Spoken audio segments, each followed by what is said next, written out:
Welcome to the Real Faith Podcast with me, your host, Chris Goins, a podcast featuring real talk with real people about God, theology, and life.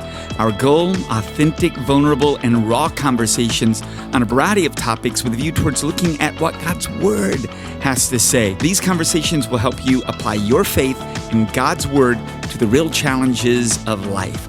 With that, let's jump into today's episode.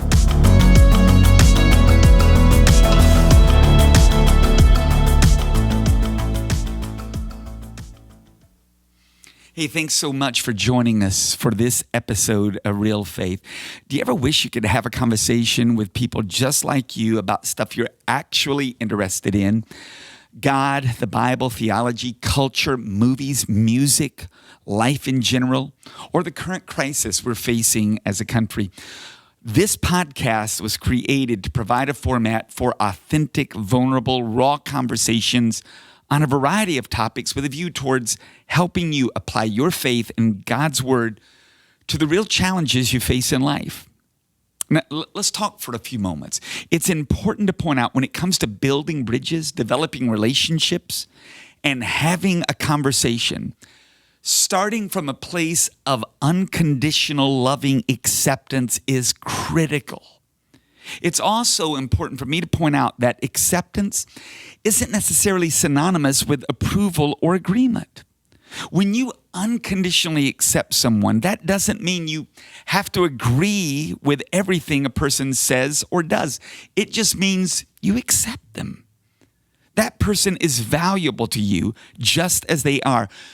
You allow them to be real, honest, vulnerable without telling them how they should feel, what they should think, how they should act. It means you take their ideas and opinions seriously because they reflect them. Now, you won't be surprised maybe to know that the model for this kind of acceptance is actually Jesus. It's really interesting to me that people who were nothing like Jesus actually liked Jesus. And I believe it's because Jesus not only liked, he deeply loved them. One of the reasons acceptance is so critical for people of faith is because of this. I really believe this. Acceptance opens the door to influence. I'm going to say it again. Acceptance opens the door to influence. And acceptance leads to understanding. Now, maybe you've never thought of it this way, but I'll challenge you to look at the Bible. The God of the Bible is all about acceptance. In fact, one of the invitations that gets repeated over and over again in the Bible, from the prophet Isaiah to Jesus in the Gospels to the Spirit and the bride in Revelation 22, is this invitation: come. Come. Come. If you're thirsty, come. If you're tired, come. If you're worn out, come. If you want life-giving water, come. See, Jesus' heart is always for people, so he invites them to come. Let's have a conversation. Let's talk. He is and always has been a come as you are kind of God. And because people matter to him, they've got to matter to us. Now, one of the things we're missing in the current crisis we're facing as a country is a willingness to listen to and authentically, unconditionally, lovingly accept people who are different from us. Whether those differences are political, philosophical, cultural, or maybe even racial. Now, when it comes to this podcast, we have a lot of subjects planned in the future, and we're going to get there. But last episode, this episode, and even in future episodes, we'll be featuring conversations with people of color in an attempt to grow in our understanding, particularly of African Americans, how they experience life and faith in the U.S. Maybe you're wondering, Chris, why another conversation on race and ethnicity? Well, Miles McPherson, in his excellent book, I highly recommend it. It's called The Third Option. He nails it when he writes the following 4 paragraphs. Listen, these paragraphs are loaded. When it comes to addressing racism in America, not enough, says Miles, is said, so not enough is done. A lack of interracial dialogue about racism prevents real change from happening. On the flip side, a meaningful conversation about racism is a critical starting point for a solution. If people of different ethnicities can learn to honorably communicate with and about themselves and to each other, we can all move towards unity. What is, ask Miles, a meaningful conversation? I suggest it's a dialogue in which all participants grow and learn a different facet of the truth. If you're not seeing new truths from a different perspective, you're probably not having a meaningful conversation.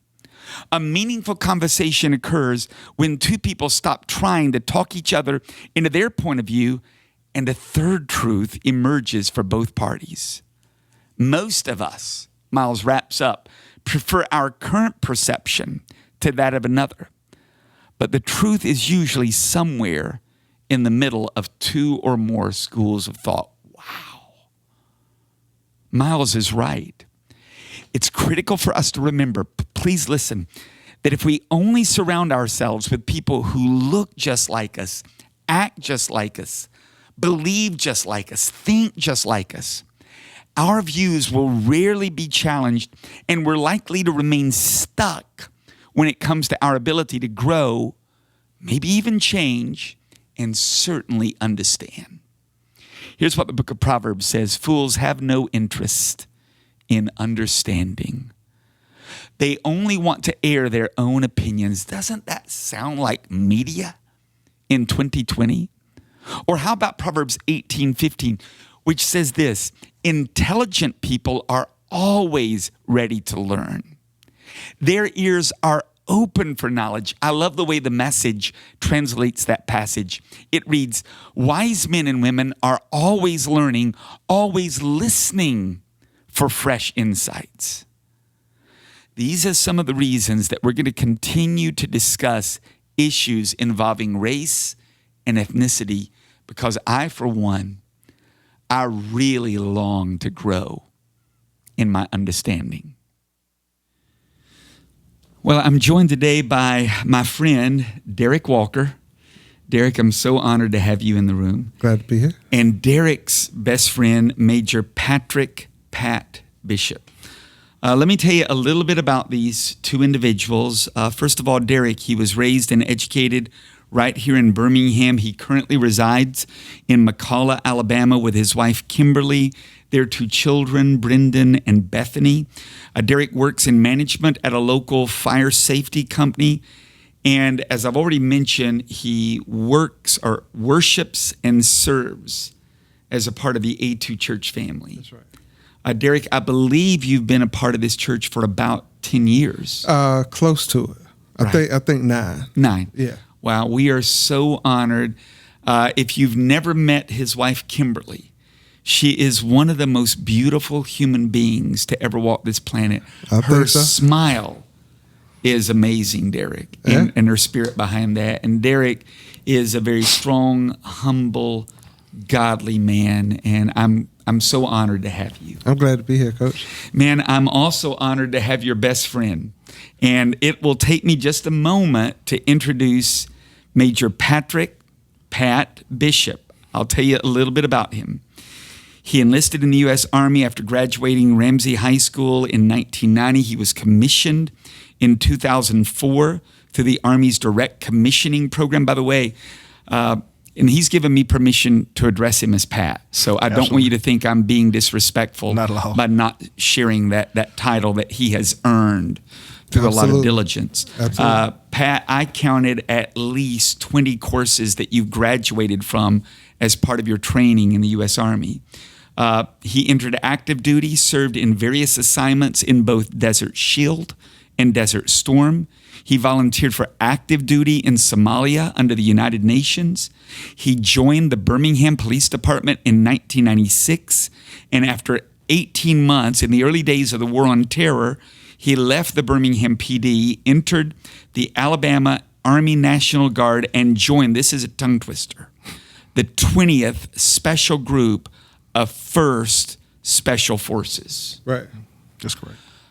I mean, that's elite. He also served as an anti-terrorism officer.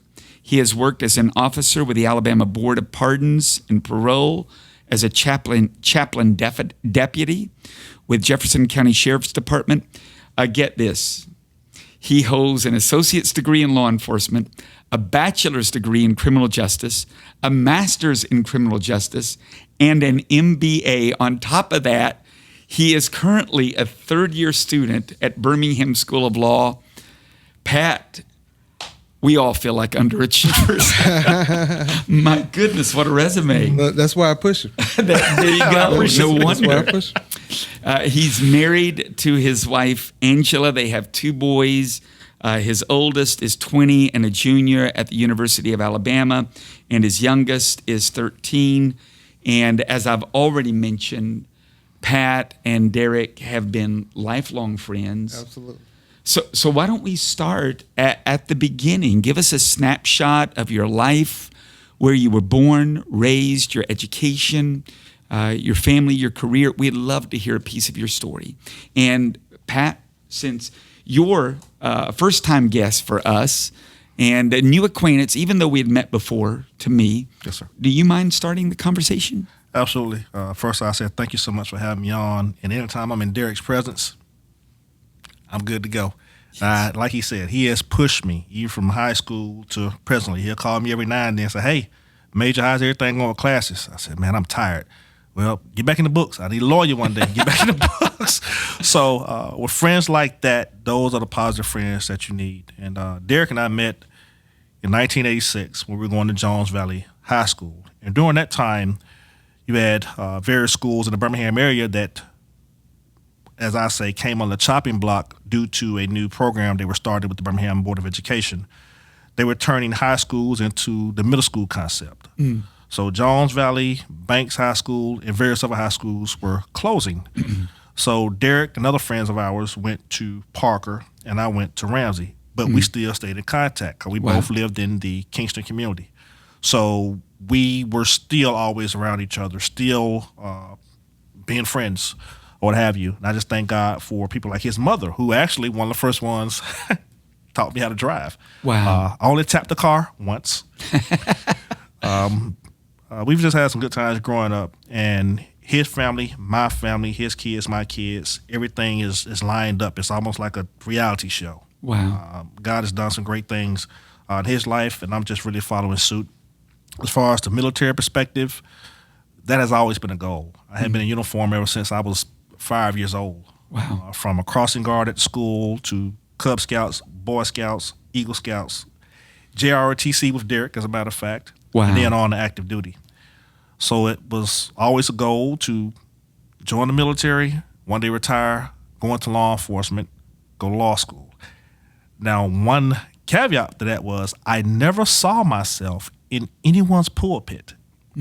So in 2008, when I got the calling, I cried for days. And I remember talking to Derek about it. I said, I don't want to do this. I know what comes with it.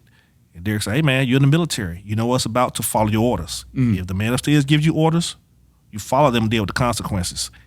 He was on point. Wow. So I agreed to fight for the Lord like I did for the military. I agreed to speak for the Lord like I did in the military. And I agreed to recruit for the Lord like I did for the military. Wow. And life's been great. Wow. I failed to mention that, Pat, that you also serve as an associate minister at Trinity Baptist Church as well. That's correct, under Pastor John King. Wow. Man, what an honor to have you. Derek, we know you, and people know you by your famous slogan at A2 Church if they attend here, but we also have a growing audience that does not attend A2 Church. So give us a snapshot into you. Okay, born in Birmingham, in the Kingston area. Navigated elementary school without incident. High school created somewhat of a problem. Young, introduced to alcohol and marijuana and stuff. Not give it too much, but I was almost in the military, but I was 18 pounds overweight. Oh, wow. Yep. I said, how you going to get it off? Don't worry about it. We'll get it off. Well, how? You're going to run it off. I'm sorry.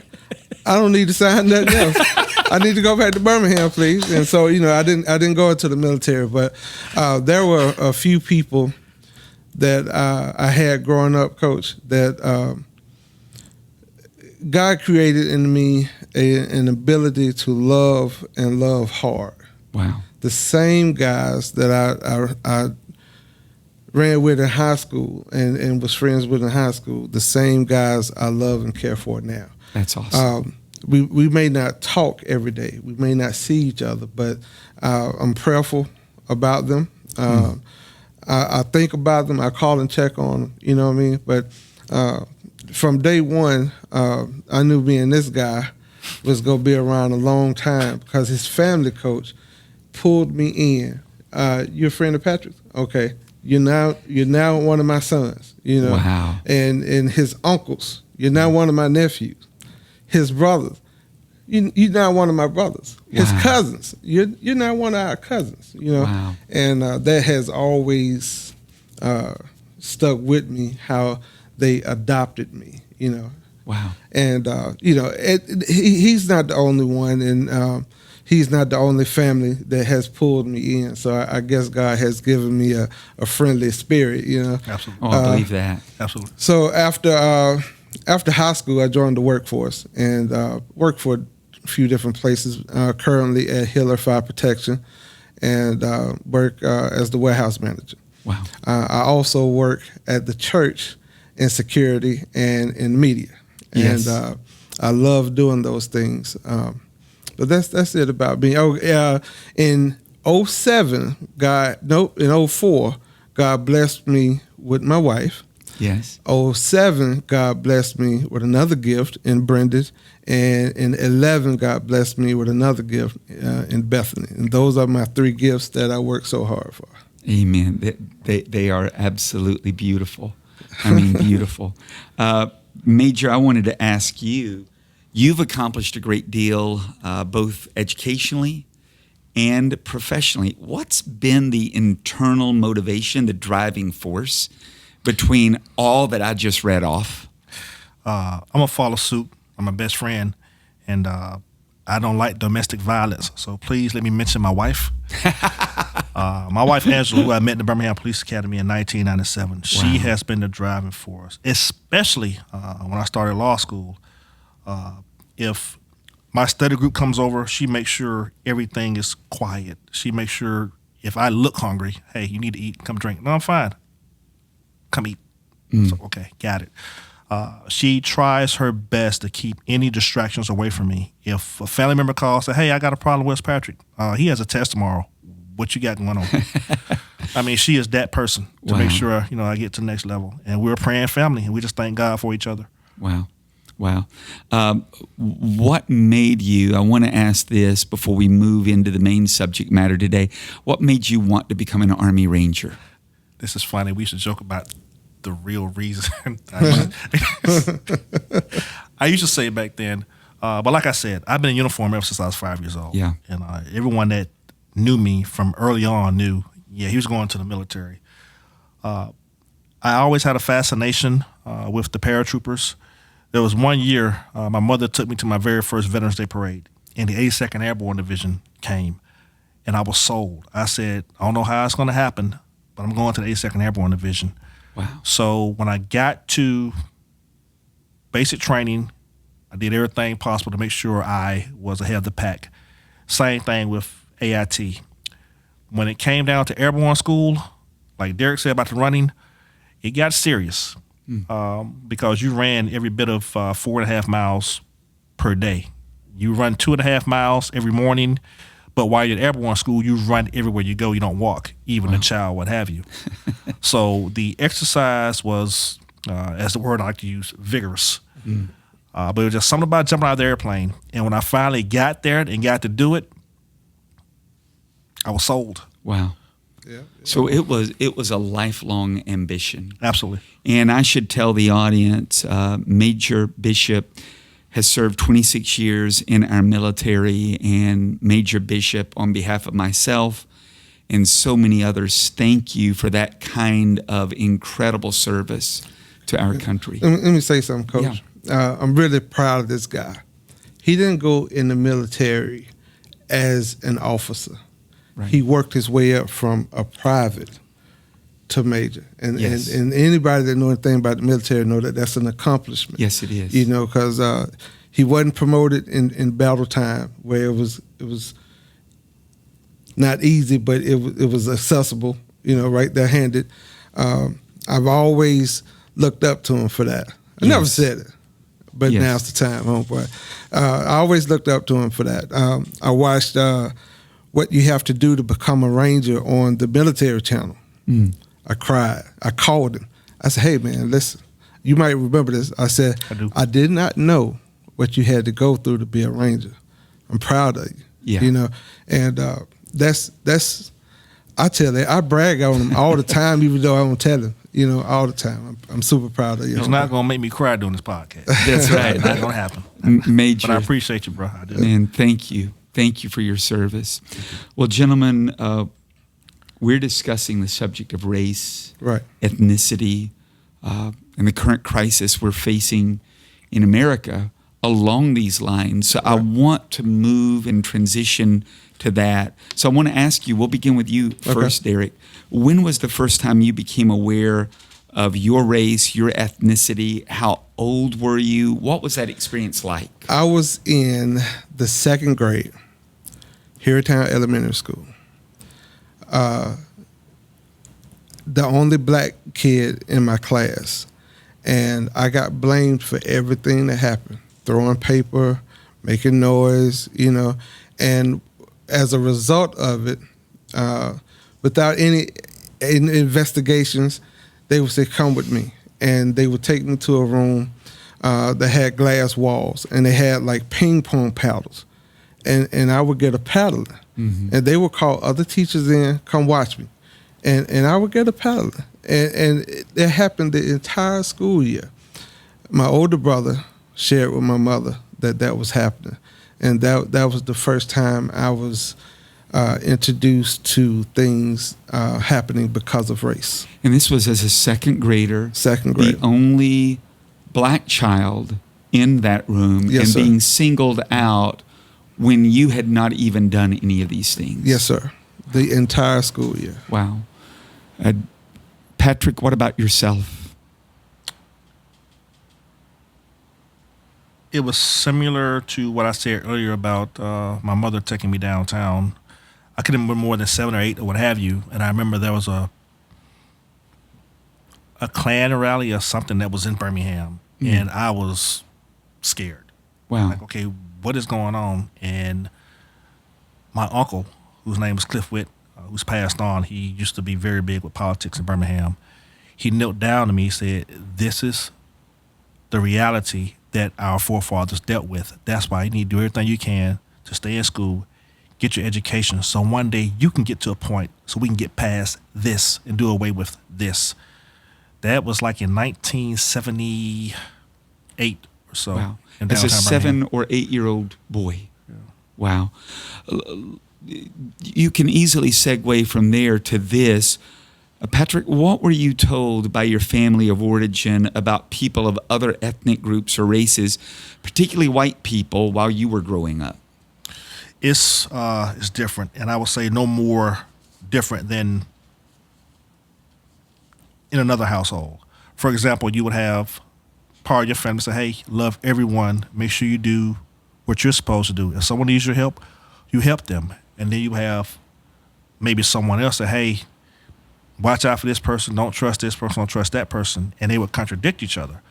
But me being me and having the spirit I have and the heart I have, I followed this person, which is you do what you're supposed to do and help your fellow man, regardless of the skin color or what have you. Wow.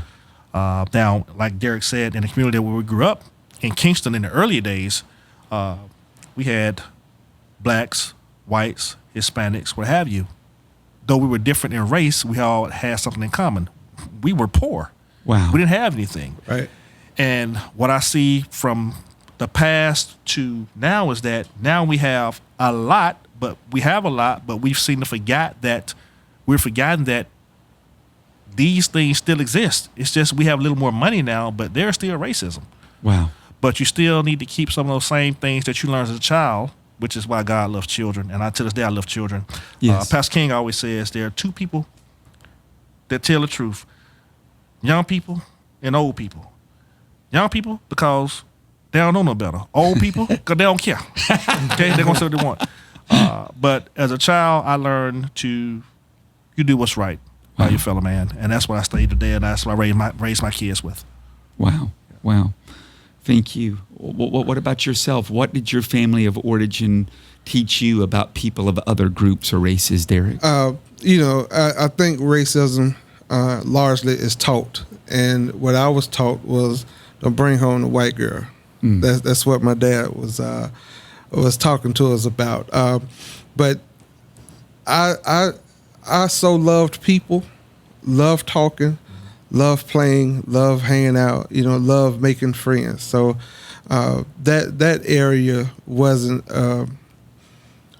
tough for me. You know what I mean? And my mother was a single parent, so she worked her butt off to provide for 3 boys. And so there wasn't a lot of admonishing one way or the other about white people. But what she did say was, do what you say, be a man of your word, and own up to what you do. Wow. In other words, don't throw a rock and hide your hand. If you do it, then own up to what you've done. And wow. My mother was very strong that way in teaching us responsibility. And she tried her best. Again, single parent, 3 boys, 3 different personalities, and I was a part of the wild bunch. I'm the middle child, so I kind of beat to my own drum for a little while. Wow. But she made relation of race in the workplace. How she was skipped over promotions, how she was looked past, and how she had to work extra hard to get the same as her white counterpart. Wow. But that's how it was in my household. Wow. So the next question goes a little more personal, and it's this: to the degree that you feel comfortable sharing, how have you personally experienced racism in your life, and how has that experience, or maybe even experiences, how has it shaped you as an individual, the way you view the world, maybe even the way you view this current crisis we're facing? Freddie mentioned on the last podcast being followed in a store. I teach Brendan now, don't touch anything. Keep your hands in your pocket and don't get too close to anything, because you're going to be looked at as stealing, so you have to be careful. And I'm teaching him that now, because hundreds of times I've been in stores and been followed. I've been accused of trying to take things, It's heartbreaking, because I don't want to teach my son that he has a target on him as a thief, or as somebody that wants to portray violence. He's 12 years old, Right. But the reality is, son, you can't touch everything in the store. Derek, I want to interrupt you. You said hundreds of times. Yes.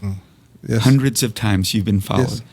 And 9 years I've got to know you. You're one of the most honorable men, and I don't put a qualifier in front of that. Black man, white, right. Just men. You're one of the most honorable, good, godly men I've ever met. But this tendency evidently is still present in our culture, right. Where as a black man, if you enter some kind of store, hundreds of times you've been followed. Yes. It's all over the place. So it's conditioned. I've been conditioned to go into a store and keep my hands close to my person unless I'm actually going to buy. If not, be prepared to explain myself. In later years, it's been better, but still, because of being conditioned, I don't want nobody. I don't want nobody to think I'm trying to, And a lot of times I have my hands in plain sight. I may walk around with my hands up. It's because I've been conditioned to do this in store after store after store, in malls, across the country, So teaching my children to not touch things, and then they holler, well, why? How come I can't touch it? That's where it gets interesting, The heartbreaker. Wow. Yeah. I'm sorry, Derek. That's okay. Patrick, what about yourself? How have you experienced racism, and how have those experiences, if so, changed or shaped you? My father used to work for a company called Porterlet. It used to be in West End. Porterlet was a company that cleaned out porta potties. Yes. My mother caught the bus. It was 20 Zion City. She caught it every day while I was in elementary school and most of my high school life to go over the mountain and clean houses and raise someone else's kids. They did everything they could to make sure I had everything I needed. But like Derek said, I never had a desire nor a need to take or steal anything. But you walk into a store like Century Plaza, or you go over to Homewood, Hoover, or any other area, what have you, you walk through a store, you will get followed. I have been followed numerous times, countless times, as a young man, even today. And I'm a former law enforcement officer. Yes. If a car gets behind me, I still get nervous. Wow. Even though my tags are good, my registration is good, I have my license, my insurance is up to date. As a black man, I still get nervous. When I think about what happened to Jay Farrow just the other day. Jay Farrow, Saturday Night Live, the guy is a star. Look what happened to him. He's a black man. All of a sudden, he fit the description. Wow. So now there's a knee to his neck. Now he's face down on the ground. It happens too much. Wow. Let me ask you, those kinds of experiences, how do you process the pain you've experienced due to either direct or indirect experiences with racism in your life? Well, now the processing of the pain is much different.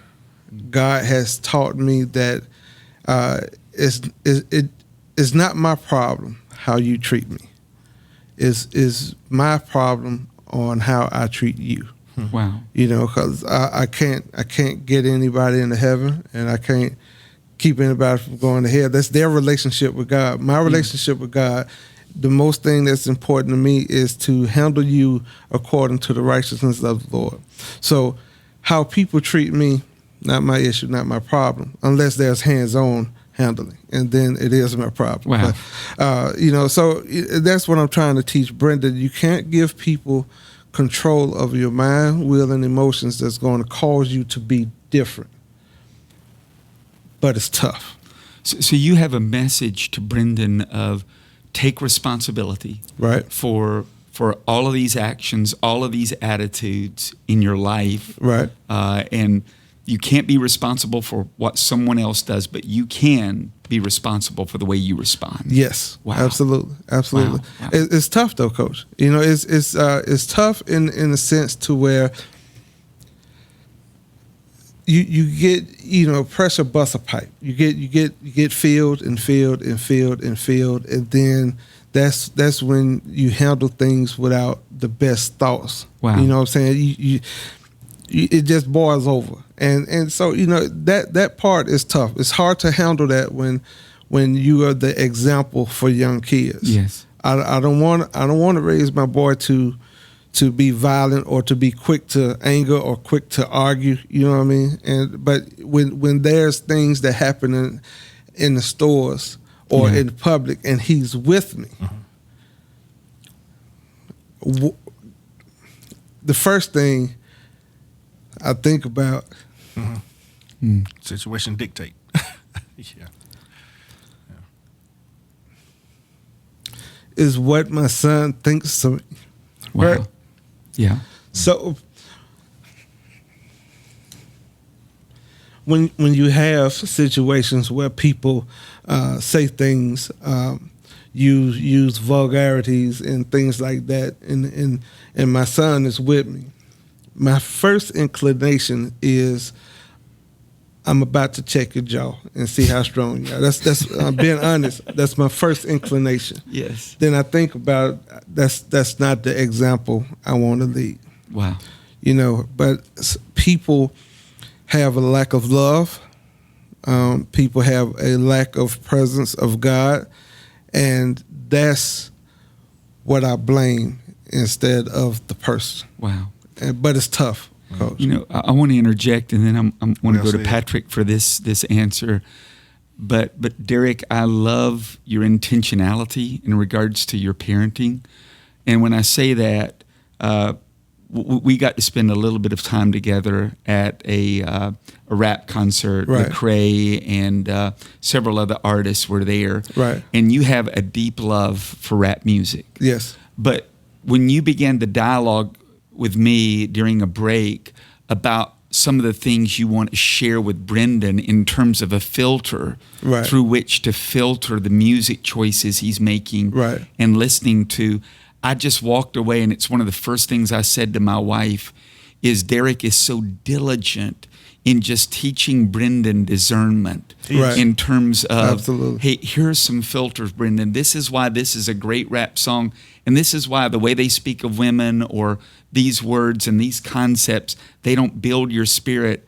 I just love the intentionality in that area, but it seems from what you just said, it carries over to Yes. these conversations and interactions you're having about racism Yep. or unfair treatment. Yes, absolutely. Very Absolutely. powerful. Patrick, how about you? How do you process the pain that you've experienced due to either direct or indirect experiences with racism? Like the word says, let not your heart be troubled. I do my best not to worry about it.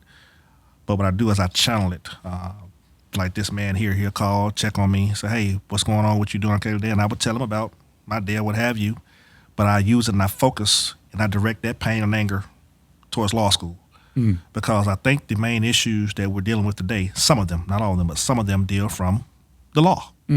Because like we've been talking about for the past 2 months, there has been a loophole in the law.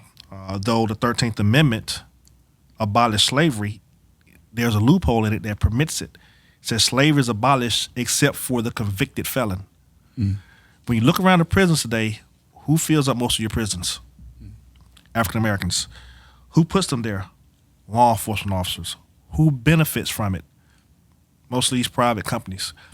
When you have a telephone call from a person that may be in prison and be innocent, like it's been proven, we have innocent people in prison. Right. That 5-minute phone call may cost someone $20. When you go visit a person, the food machine, a bag of chips may cost you $3. $3. It is insane, but they are making money off of it, and now they're talking about still privatizing prisons. So who's going to fill up the prisons? Law enforcement officers. Who's going to fill up the prisons? African Americans. A majority, a very large majority. Now I got it. I understand that you have criminals, and for a person that has worked in the county jail, I get it. There are people that have committed some heinous crimes. But again, we have those that are innocent.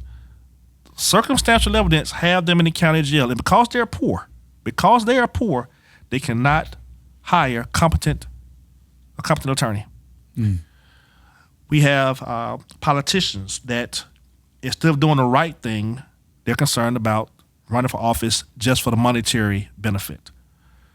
I want to change that. So again, I channel my anger, my energy towards my legal education to get to a point, whether it be an attorney, whether it be a district attorney, whether it be a lieutenant governor, whether it be the governor, whether it be a Supreme Court justice.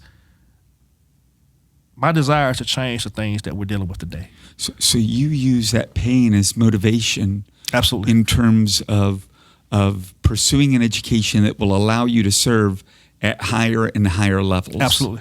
So that you can heal some of the injustices that you've witnessed. Absolutely. Let's move to law enforcement and police. because that is part of your background. And since you just introduced this, I'd written this as a question, so I'm going to go ahead and throw it out there. The original Netflix documentary, 13th, describes the criminalization of African Americans, particularly African American men, and the massive increase in the prison population in the U.S. over the past few decades, again, particularly of African American men. Do you believe, and both of you can speak to this, does our current system treat African American men unfairly? And if so, how can we begin to change that system? The answer to that question is evident based on what we've been seeing for the past month and a half. So the answer is yes. Myself and Derek, I remember, matter of fact, we were teenagers, I think. I was driving, and I think there was a pigeon in the middle of the road. And the pigeon didn't move. I didn't move, so I just kept driving. We got pulled over. And I stopped, put the car in park, pulled out my license, registration. Officer came to his side of the car. Officer came to my side of the car. Man, what are you doing? Excuse me, officer. You try to run over that pigeon. I said, no, I'm driving. The pigeon refused to move. Why are you stopping me? True story. So, am I lying? True story. So, and this was in Kingston. And that I think I was home on leave. No, I was in the military then. Yeah. I was in the military. I was home on leave. And this was prior to me getting out of the military in 1996 before joining the Birmingham Police Department in 97. And that was another motivation to become a police officer, to try to help police my own community to be that better officer. So, yes, it's a reality. I would say yes. I got in trouble once with a Caucasian comrade, and my counterpart received a slap on the wrist. I received probation and a fine. We was together. He actually committed the crime. I just happened to be with him. He got a slap on the wrist. So I tell the judge, that's not how it happened. You telling me my officers lie? My officers don't lie. So you got two people, one black, one white. One gets to go home. The other one gets to spend the night in jail. You know, absolutely, there's unfair treatment. Wow. Let me ask this question again. Both can answer. I'm going to start with a belief, and it's a belief that I have. I believe that most people who choose a career in law enforcement are honorable men and women who really do want to protect and serve. They're certainly not getting wealthy. They may even have to put their life on the line in the line of duty. For instance, we recently lost an officer in Moody, Right. Sergeant Stephen Williams, Right. who was responding to a call and was shot and killed in the line of duty. First of all, Major, I want to ask you, can you give us a perspective on why, and I think you just did, but maybe there's more to it, why you chose a career in law enforcement and why many of your colleagues choose that as a career as well? My personal opinion and my personal belief, I joined the military and became a police officer and a parole officer to help take care of those people that cannot take care of themselves, don't know how to take care of themselves. Countless times we respond to a burglary call, where an older woman may be in her home and she says, hey, someone's breaking into my back window. We get there and we catch this guy actually breaking into her house. Wow. So when we put that guy in jail, I know that I did a good thing, at least for the night. But like I said again, and you mentioned 13, I keep thinking about the 13th Amendment. And then we had what was called black codes that we learned about. You had black codes that came about from 13th Amendment to keep African Americans in their place. For example, you may have a law, a black code that says if this person does this, if he does not say sir to an officer, or if he is disrespectful to an officer, that was an arrestable offense or what have you. Then you place that person in jail. And once that person is in the system, it is hard to get out of the system because now you, like you said, you're paying a fine, you're on probation. And if you miss any one of those, the fines double, triple, quadruple, or what have you. You wind up back in jail, and on and on and on and on. And that's what is happening. And it's heartbreaking. Okay. Is what you're describing, is it the result of a system? Absolutely. Or is it the result of officers who may not have entered with the best of intentions, and maybe it's not an either or question? The officers, like myself, were employed by that system. I'll give an example. There are various municipalities across the country, even here in Alabama, where the law enforcement officers always ask the question, do you have a quota? The legal answer is no. However, there would have what's called a monthly. Your monthly report tells how many citations you wrote, how many arrests you had. That monthly would dictate if you get promoted. That monthly would dictate how you are reassigned to a detective bureau. That monthly would dictate if you are punished for non-productivity. Keep what I said, Coach, productivity, the system. Let's say, for instance, you have Officer Walker. He arrests 3 people for 3 felonies. He writes 8 citations for speeding. His monthly gets approved. Officer Bishop comes in. He didn't put anybody in jail to write any citations. My monthly gets approved, and I might get disciplined for not putting anybody in jail. Now, what is that telling the officers out there that works in a 100% African-American community? You have to do what? There's a quota. You got to take somebody to jail. You got to write system. some citations. Exactly. So, again, there's a loophole in that 13th Amendment. And the criminal justice system that we deal with is strategically employed the first African Americans back into what I call slavery to a certain extent, per se. Anything you want to add to that, Derek? Well, yeah. I did a ride along with Officer Bishop. You did. For several months until they told me I had to stop. We thought he worked there for a minute. He just and what I saw was officers interested in building relationship with the people in the community that they police. Because what I'm told is you don't want to go out and create animosities with the very people that you may need to tell you some information about something else. Right. So, you build relationship with people. And so when you pull up and say, hey, man, I'm looking for such and such, man, he had the stove. Don't tell him I told you, but he had the stove. If you got relationship, that's what happens.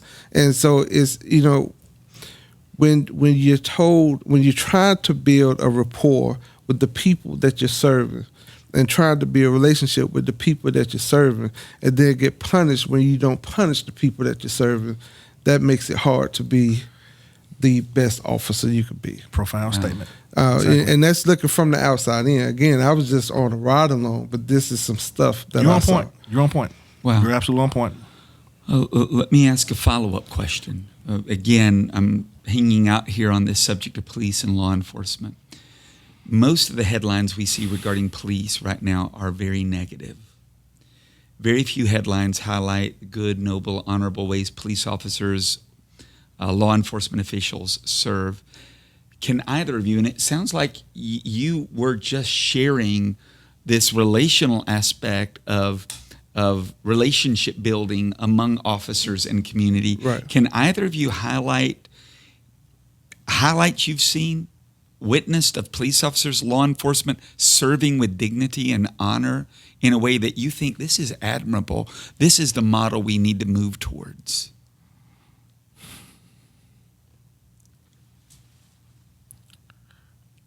I can think of quite a few, and I would give an example.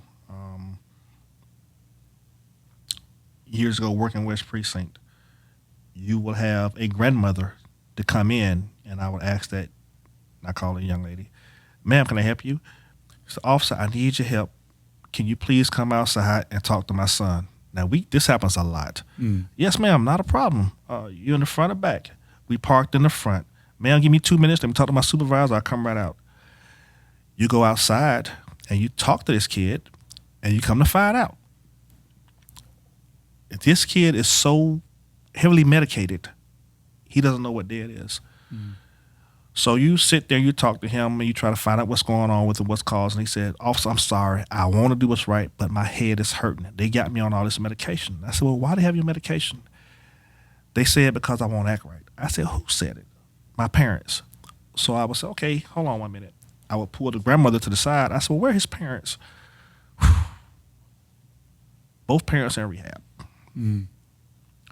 My wife and I, we would tell that grandparent, hey, we're having a party for my son at the house. Bring your kids by our house. Mm. Often. We did our best to try to live up to serve and protect another way. We try to show them what life is really like as an officer, that it's not all about putting people in jail, not all about chasing people. We got that boy off of medication. He's doing fine. It's just that he was put on medication because his mother and father couldn't deal with him. Wow. And that happens a lot. Wow. So I can thank God for my wife and I being able to intervene in that way. And we still, this is 20, 25 years ago, we still keep in contact with these grown people now who are very successful. You're an old fellow. I am. I'm a little old. But you're older. What, 9 months? 8 months? Yeah, about that. Coach, my father-in-law, Ronald Brown, worked Bessemer Police Department.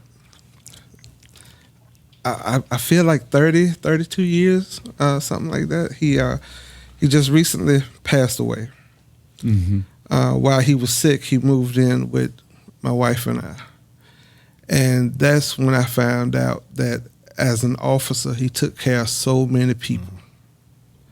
So many, black and white. Wow. There was a white guy came from Prattville to see him while he was sick at my house. And he was in pieces. So, man, if it wasn't for Brown, I'd probably be dead by now. Mm. You know, so there are officers that are genuinely interested in the well-being of the people that serve. Yes. Unfortunately, there are officers, both black and white, that have issue with knowing how to responsibly handle the power that they've been given. Wow. You know, and it's generalization. If Patrick go out in the parking lot and bust a window of somebody's car, man, these black folks crazy. You know, so it's the same way with officers. When officers do something wrong, man, the police. That's what's in the police. Generalization, right? So you know, I don't. People may have a different opinion, but if you're going to make whole the error of one officer, and you know it. In the bigger picture, is more than one officer. But for example, you take one officer and you make the whole group bad, then you're going to have a confrontation with civilians and officers.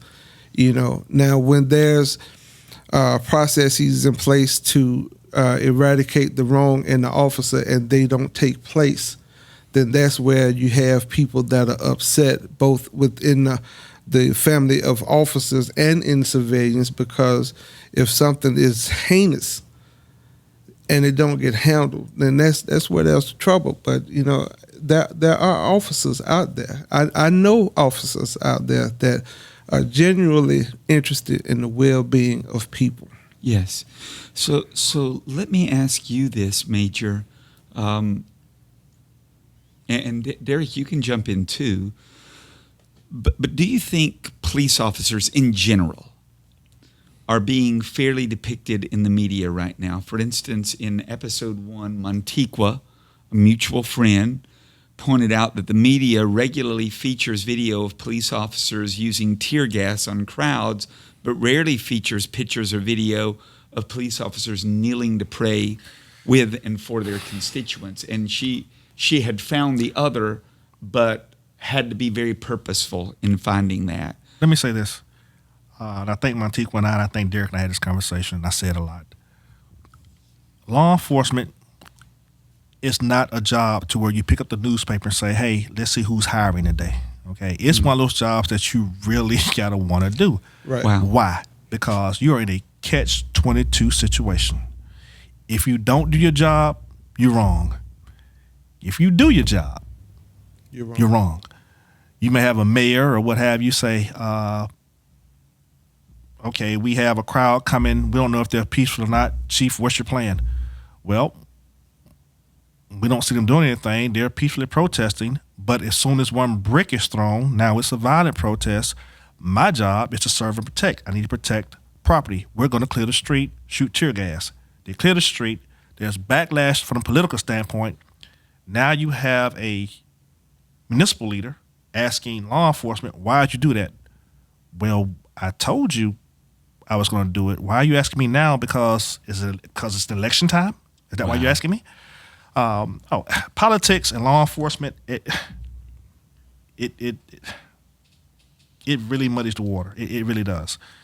So, Patrick, can I ask you, with that kind of weight on a law enforcement officer, a no-win kind of scenario like you just described, if a person does that, many of them anyway, are they doing that because, for instance, yourself, out of a sense of calling, out of a sense of, I want to make a difference? I mean, why else sign up for that kind of weight and the fact that you're going to be painted in such a way regardless of what decision you make? I'm going to give him a minute to think about that. Yeah, cool. From the outside looking in, right, you have, you're told, do this kind of way. Mm. You do it that kind of way, you upset this group, right? So now let's do it this kind of way.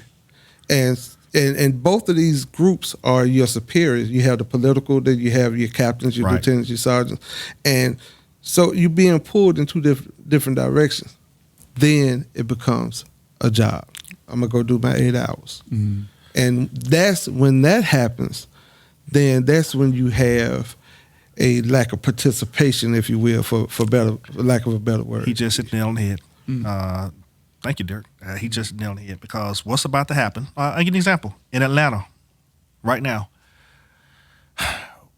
there's something that's called due process. If an officer or civilian in a job does anything supposedly wrong, there's supposed to be a due process.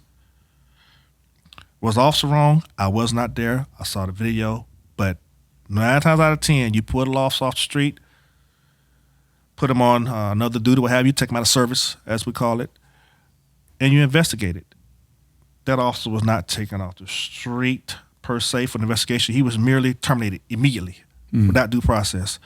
So now as the law enforcement of the community, that mayor told the law enforcement officers, no matter what you do, if you even break a nail, I'm going to fire you.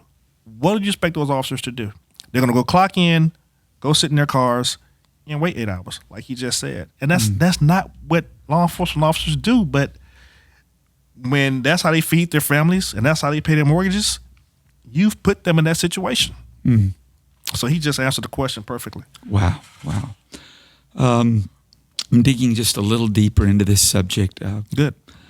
We're hearing a lot right now about police brutality and even some who are saying that it is systemic. Can you, either one of you, share your perspective on police brutality? Is this a widespread issue? Is it relegated to some bad cops? Is it some combination? Is it none of the possibilities I've just mentioned? I would say, I'm going to say it's psychological because a lot of the cops that I see possibly doing this seem to be bullyish, if that makes sense. Yeah. They may not have been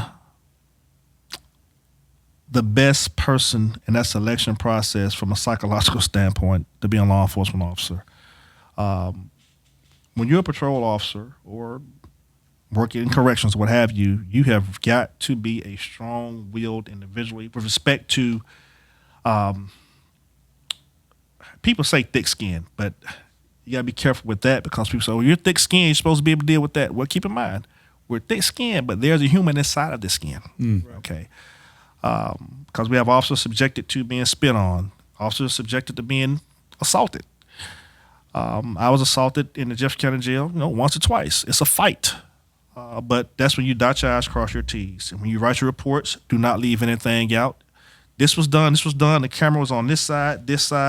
Situation was calmed down. Take it to the hospital. Make sure you don't leave anything out of the reports. If you don't want to be called a liar or what have you, just want to make sure you dot your I's, cross your T's. But when they are placed in a catch-22 situation, it's bad. To add to that, some elements of policing is taught. It may not be in the books, but it's taught. And one of the officers, man, I don't want to misspeak. It wasn't in Minnesota. I don't believe, but the officer that was doing the interview saying that that's something we're going to have to take from our training, because that's how they are trained to put, in order to get the subject to comply, you have to use force sometimes, and they're trained to do certain things. Unfortunately, the inevitable. I mean, the deaths happen. Some seem to be intentional, some are accidental. But when you put an officer, in a position to where now it's just a job, that officer may not be as willing to come to your aid as they used to be. Great. So shame on making the officers have to deal with that type of situation. Because of this political pressure, a variety of pressures brought to bear on the officer. If it was me and I'm looking at prison or jail time for doing my job, if I have to use force, then I'm not using force. I need to provide for my family. So when you do that, that's an awful position to be in when your intention, all you want to do is to be of service. Right. Wow. And when it don't happen, and defunding the police is not the answer also. Because as soon as that happens, when you need the police, the very people that defunded the police are going to be crying that there were no police. Again, well said. Because that's exactly what we're going to run into. It's going to be, hey, everyone out for themselves because we're defunded. We don't have cars. We don't have, I think someone said we want to take away the bullets. But on the other side, said we also need more training. Well, we can't train if we don't have things to train with. We have hostage situations that we train for, but if we go into a school, for example, and we're trained to immediately stop the threat, you're trained to stop the threat without question. Now, let's say, for instance, we have a situation that actually happens to where officers go in, they have to take down the threat in a school shooting, what have you. First question is going to be asked, well, where's the body camera? Well, did they have to shoot him? You can't have both.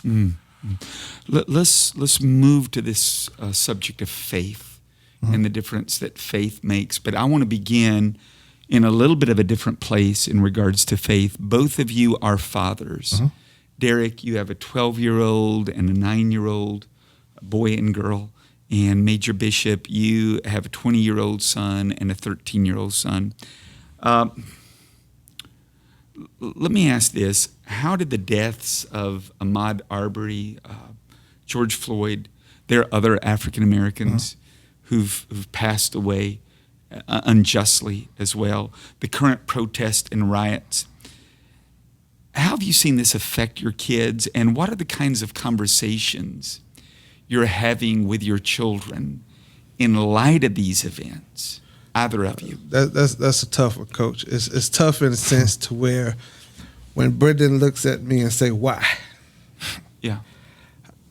I have to explain to him why, but at the same time, I got to make sure that he doesn't take that and develop and relate white people to evil or relate white people to something that's going to happen to me. Brendan did in fact ask me why, and I told him he was the people just, they didn't like him. Well, why they shoot him? They ran him down, Dad. I'm not sure why they shot him. They just didn't like him. But did they have to kill him? I don't know, Brendan. And so the questions keep coming, and it's coming from an innocent person. He just wants to know, just wants to understand. And it's hard to explain to him that some people just don't like another race of people just because they're another race.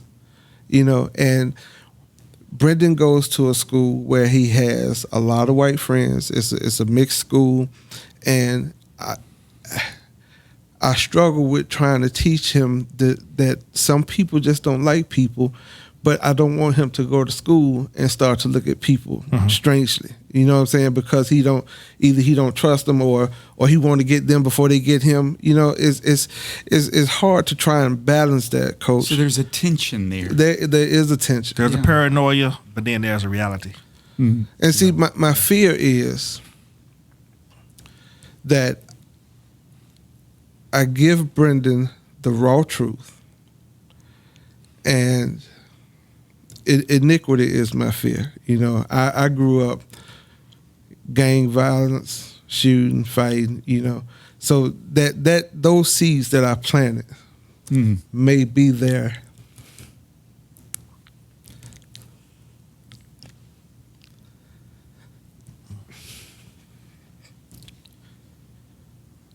They may be there in my son. I want to get fatherhood right, Yeah. I don't want to teach him that because they do, we do. I don't want to teach him that you shouldn't like white people because they kill black people. I don't want to teach them that. That's not true. You have some people without God, without love in their lives, and they allow the enemy to use them to kill and mistreat other people. Yes. Whether it's black on white, white on black, brown on yellow, whatever it is. It's a tender spot now as a 12-year-old. I don't want to give him the truth.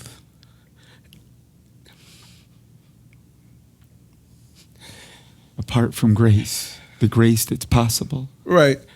And, I don't want him to go through any of the things that can result of having a grudge or to be vengeful of some things that didn't have anything to do with him. Wow. That's my fear.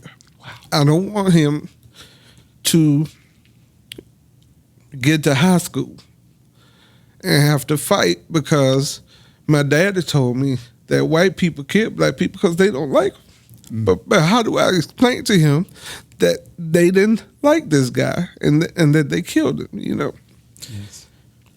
But I pray and I ask God to give me the words. And sometimes I find myself, we'll talk about that later. Because my fear is, I tell him people don't like people, and he become fearful, or he become vengeful, or he become somebody other than the innocent Brendan he is. That's what I struggle with. That's my fear. Wow. Thank you so much for being so vulnerable, Derek. Thank you. Anything you want to add, Patrick?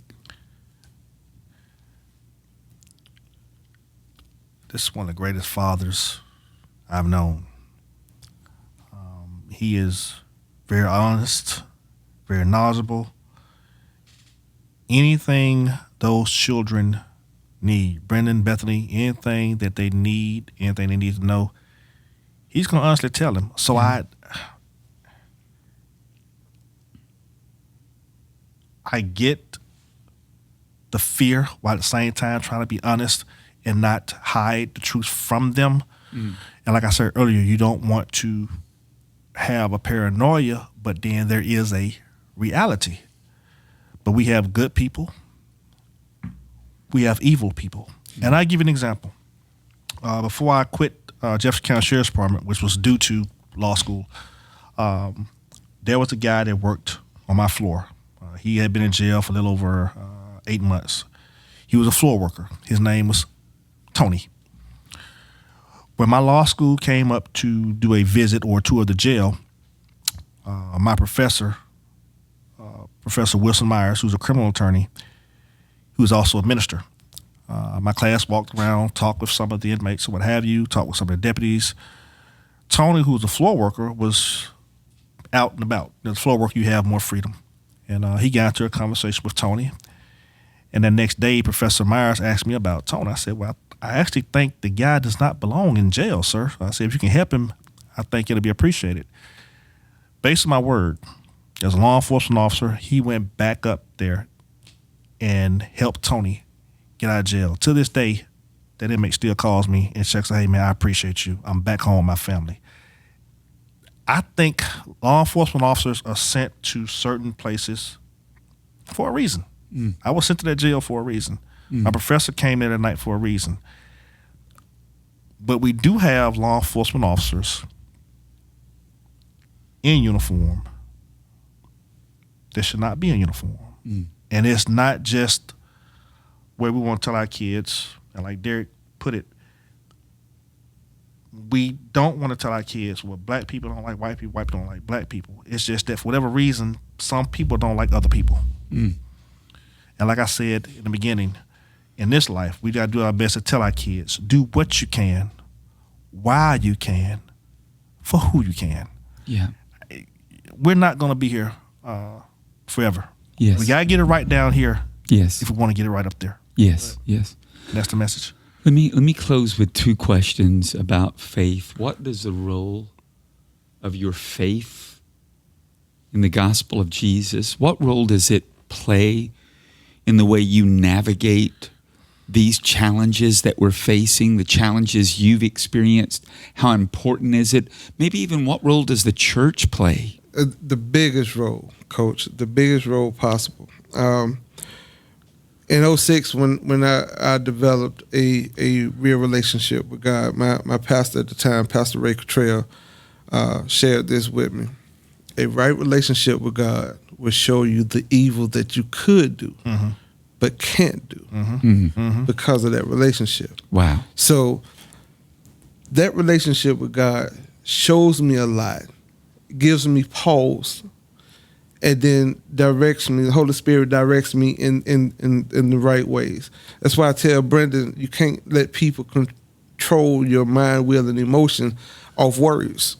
You know, as long as they're not hitting you, you don't have to respond. You don't have to do anything. Yeah. But with a relationship with God and having faith in God that He would do what He said He would do, that He would be my protection, that He would be my provider, that if I look to Him first, everything I need would be provided.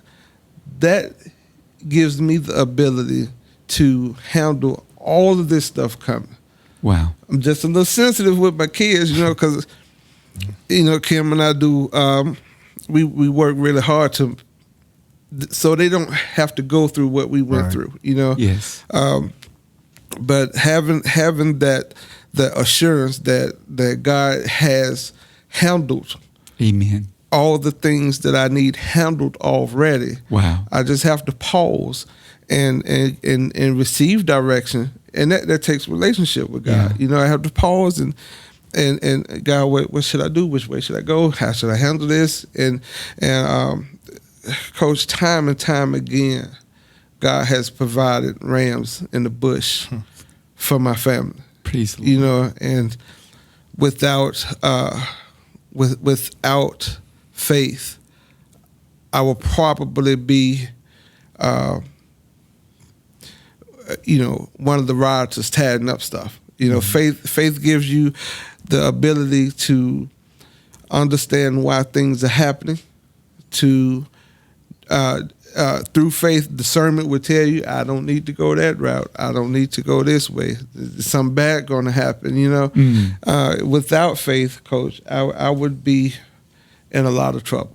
Wow. You know, I'm armed to the teeth. I enjoy shooting.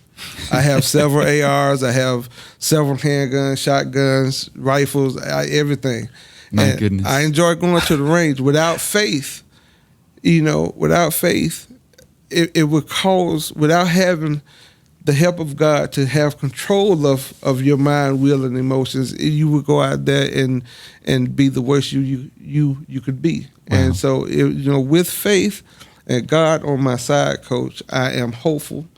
I am excited, and I am encouraged because of faith. Without it, I would be in some trouble. Wow. The scary thing is, out of all of my military and law enforcement training, he shoots better. He shoots way better. He is accurate. Oh, my goodness. Anything you want to add to what he said, Patrick, about the role faith plays in your life? Especially in the way you navigate these challenges? It goes to what you said about the church. The church. The original message. Go ye therefore, teaching all nations, baptize them in the name of the Father, Son, and Holy Spirit. Then you turn over to Revelation 3:3. Remember what you have heard, be watchful and repent. If you should not repent, I shall come upon thee as a thief. And you will not know what I will come upon thee. Both of them tell you to pay attention to what is being said. Follow God's word. But how will you know the word unless you have a teacher? You won't know a teacher until you come back to the church. For whatever reason, we have gotten away from the church. When Derek and I got the seed planted years ago, I think he was at Sardis. I was going to 46th Street Baptist Church, and we were frequenting each other's church. Sardis, of course, had all the girls at his church, so I would go over there a lot more. That's right. As a young man, as a teenager, or what have you. But thank God the seed was planted, and that's important. We got to plant those good seeds in our children, which is what he's been talking about. I do not want to discredit the conversation from our young women, but in our young African American men, more especially, because they're more prone to get pulled over. They're more prone to be laid flat out on the cement with a knee to the back of their upper body. We have got to get back to the basics, and that is telling our kids about the love of Jesus Christ, while at the same time we can have this spirit, but we have a voice as well. We got to just, again, I said it over and over again, dot our I's, cross our T's with our families and with our communities. Yes. When you know better, you do better. Right. Wow. And Coach, it's the whole thing, the whole issue, the whole problem comes from a lack of love in people. And this, I'm not just talking black and white.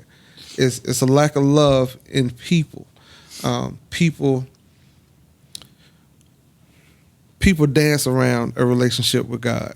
They go to church. Yeah, I know God, but they live however they want to live. And the question would be then, does God know you? You know what I'm saying? So when you have an authentic relationship with God and you believe his word, if you believe his word, when he says, if you love me and love not my people, then you are a lie and the truth not in you. So God dealt with me in 2006 because I was short with people. I ain't mind a fight, you know what I'm saying? So with me wanting so bad to be pleasing in the eyes of God, and I ain't perfect. I'm far from perfect. Yeah. But one thing that I can do with God's help is I can love people. Yes. And I show that everywhere I go, everywhere I be. And it's authentic and it's intentional. And that's what I'm trying to teach my children by example. Yes. Dad, you know a lot of people. I said, yeah, just speak. I can't speak to everybody. Yes, you can. It's a choice. Yeah. Choose to speak.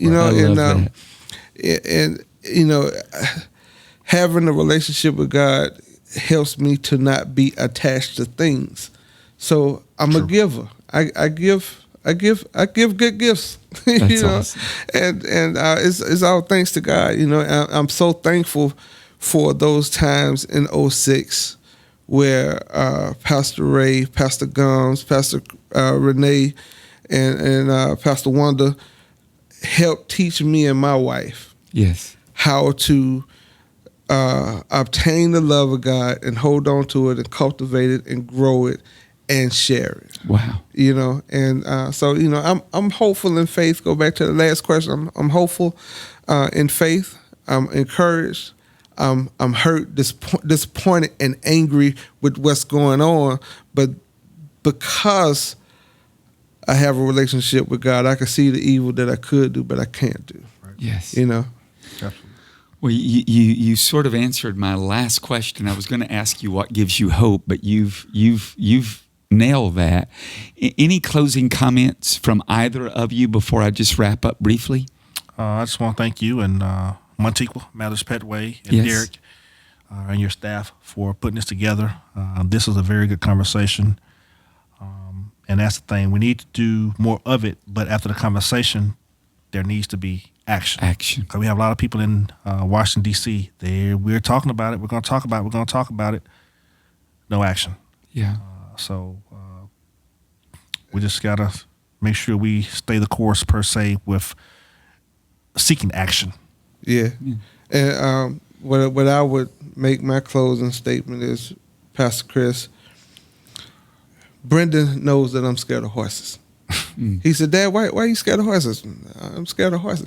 Well, you just got to get to know the horse, then you understand the horse. You won't be scared of horses. That's how people are with people. They're scared of people. Don't want to get to know people, you know, because they're scared of people.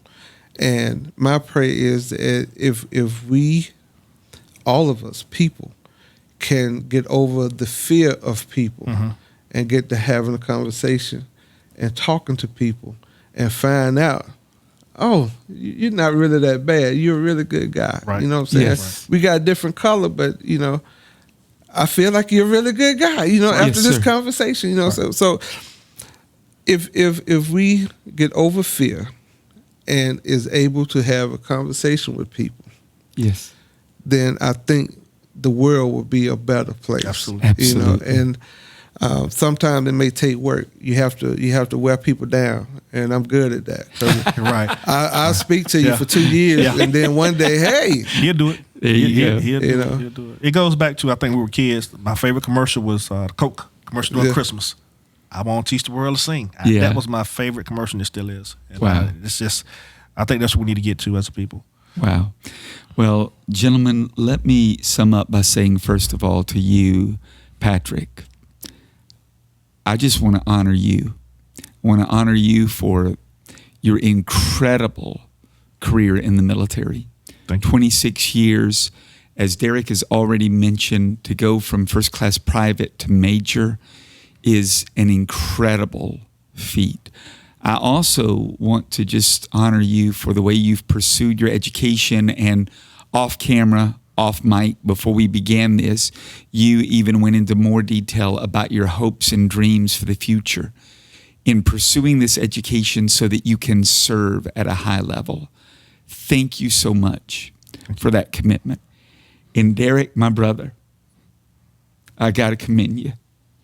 Dude, I wrote to your wife because she sent me your bio. right? And it was exactly what I would expect from you.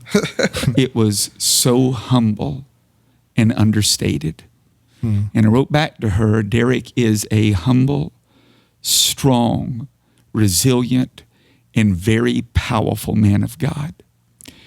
And today, when you mentioned your history and wondering if that iniquity could follow in relation to your son, this verse came to mind, and I felt it would be in order to share it with you. Okay. And it reads like this: when you were dead in your sins and in the uncircumcision of your flesh, God made you alive with Christ.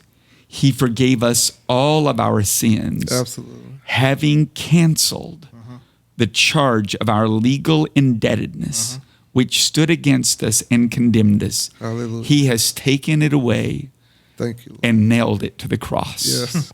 Yes. All of it's gone, Derek. Absolutely. You Coach. are a good and a godly man, and we are so honored to have you and your family as part of this congregation. Absolutely. You, my brother, you make us better. And you, Patrick and Derek, you make this world better. Thank you for being who you are. Absolutely. Love you both. Love God you too, bless. Coach. Love you too. This has been the Real Faith Podcast with Chris Goins. Thanks so much for listening. Don't forget to like and subscribe, and we'll see you next week.